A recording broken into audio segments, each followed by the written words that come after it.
Hello, everyone. This reading is for and from our beautiful Ophiuchian energy as guidance for all of our zodiac signs as we navigate the month of December. It is loaded, filled with astrological challenges, so I do hope it serves you well as you listen through all the different readings for this month.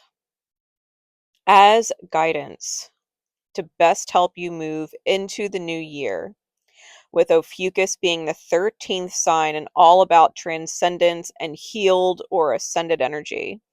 It starts by talking to us about allowing love to be present. It is our job to ask the who, what, where, when, why, how questions. Why does this feel so difficult? Why does it have to be this way? Why can't it be different? Why am I here inside this mirror? What am I meant to be seeing? What am I meant to learn? What is the reason behind what I'm experiencing? How do I create change if I don't like what I'm feeling? When is the right time to have this conversation or make this move? Where am I truly meant to be? Who is aligned with me? Who isn't? What do I want to be? What choices truly serve me? What choices don't?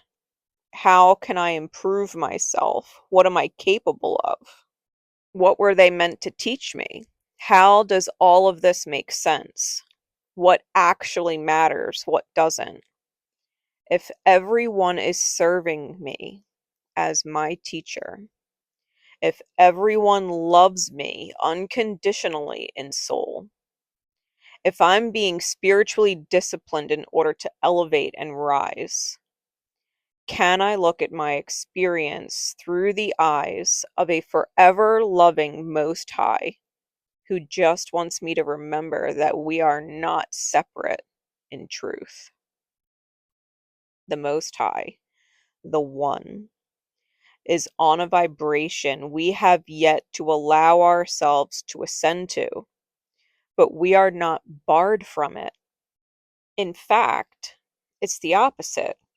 We are beckoned forward to join that exact vibration, called to it via our intuition, via signs and synchronicities, guided by that highest love to rise and meet it, to be as the One itself. The 12 universal laws are the rules of energy and vibration, and they must be followed. So, how can we acknowledge them as truths that result in our highest ascension? In truth, we are all here in this world because we promised ourselves we'd get there. A contract in soul to return, quote unquote, home. We committed, vowed to return to balance. Know that you are attracting wonderful, beneficial connections in this life that support you and honor you in your discovery of great happiness and abundance in love. A door we once opened that we highly valued above all others is closing now, irreversibly so. Do not be disheartened.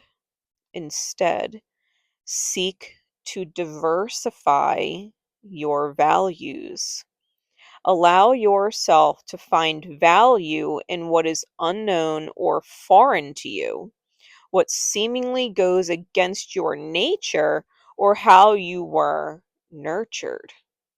Open your heart and mind to other sources of value in your life. There are many things that hold value besides money, like time, love, presence, compassion, empathy, true intimacy and deep connection, acknowledgement and gratitude, truth and clarity, sovereignty, legacy. And any one of these doors could be asking you to value it now and walk through to experience what happens when you do. But the guidance beyond a doubt is to embrace the idea that the old door of value is no longer serving your growth and ascension. It's time to look to a new door in your promised pursuit of wholeness and completion as the one. Remember to appreciate others you've met along this path. The ones you're leaving in your past love you in soul as they too are opening new doors. It is paramount to remember that love is manifesting in all situations. Beyond death, there is life. Beyond quote unquote death, not literal but metaphorical, there is life. Our soul craves variety because it leads to revelation and wholeness. Our purpose, incarnating into this world in the first place, was to realize our divinity through the sacred crucible of life. The older the soul, the closer it is to realization of divine oneness, and the more powerful its determination to shed that which would constrain complete and conscious immersion into the divine presence of the Most High. Sophia, the emanation of wisdom, asked, "Why can I not know or see God?" She asked the question, and the result was not a mistake, but the way to seeing and knowing God. When Sophia became the creator of our vibrational realm, she was on a different vibration than Yaldabaoth, than us. And God, as her creator, was mirroring exactly that. She was just on a different vibration. The 12 universal laws. Everything vibrates, and like attracts like. We are all one, and the vibrations rise and fall like a wave. One equation with multiple points. For those of you that took geometry, trigonometry, or calculus, do you remember sine, cosine, and tangent? Now, don't get lost. This is going to make sense, and I promise it will not go over your head, okay? The sine, cosine, and tangent equations are representations of energy in a 3D space, like us. If you were to draw a straight line through them, you'd see that even though the equation is a whole line, certain points connect on a common quote unquote y axis, even though they are separate from each other. We can only meet others as deeply or highly as we've met ourselves, as deeply or highly as we've asked, why? But what if we were always meant to go off on a tangent? Check out the definition of tangent: a straight line that touches a curve or curved surface at a point, but it doesn't cross it at that point. Or a completely different line of thought or action. If you think about the circle, it's the Ouroboros, and the tangent can touch it, but never crosses into it. And its graph is not like sine or cosine rising and falling in repeated waves. It just rises as it moves forward. It leaves the circle behind. And as people go through their cycles of ups and downs around the circle, riding the wave, they will always go back to that point where the tangent met them. The card, I surge upon the uprising wave of love, talks about no gravity being able to stop you from rising. It's about what happens when we tune into feeling the truth of the divine's love as its reflection shines from its radiant heart for us to rise to meet. It talks about the influences of the planets and how the cosmos affect us deeply. What we always have at our disposal is choice as to how we respond to these affecting movements, these cycles. We can repeat them, or we can move beyond them. And every time we repeat them, we are divinely nudged or shoved towards moving beyond them to surrender the cycle and embrace divine love beyond it. Our egoic control is what keeps us on this quote unquote lower or heavier vibration.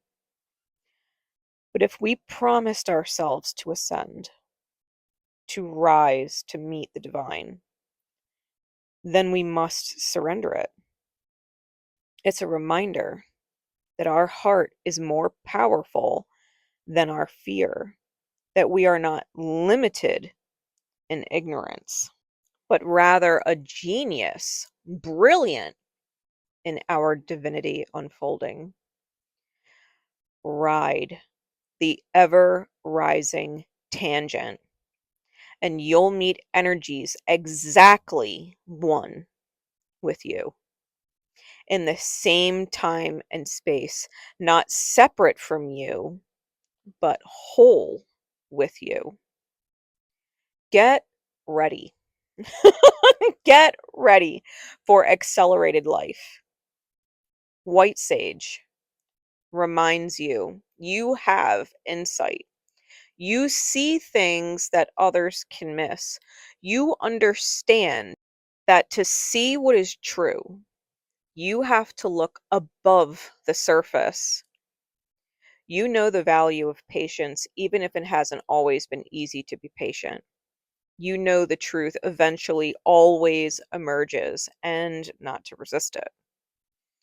Trust your intuition and value your insight. This card reminds you not to torment yourself with doubt because you think you've made mistakes in the past. In truth, there's no such thing, especially if it brought you here to where you are right now listening to this. We need certain experiences and challenges in order to grow, and we are only ever blocked from seeing the truth until we are ready to see it. In time, so will all others. So don't lose your power to worries about anyone or anything right now. Be at peace with yourself.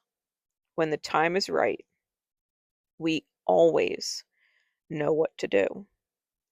The highest truth will always shine through. This guidance is such a beautiful reminder. You are not limited. You are not alone. And asking the questions brings you the revelation and enlightenment you need to elevate and ascend out of old cycles so you can finally close old doors and find value in new energy. You are already breaking away from the heavier vibrations that were once so familiar and now just have you feeling out of place. Like the Ouroboros no longer craving the taste of its tail, no longer desiring what you've already eaten, and being drawn to new vibrational palettes. You should be so darn proud of yourself. Your world is about to completely open up. Trust in the timing. Trust yourself, the one that is you and has always been you.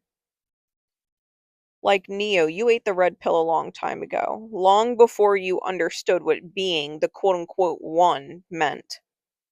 and now you're fully embracing it, seeing it, realizing it, and breaking the matrix wide open.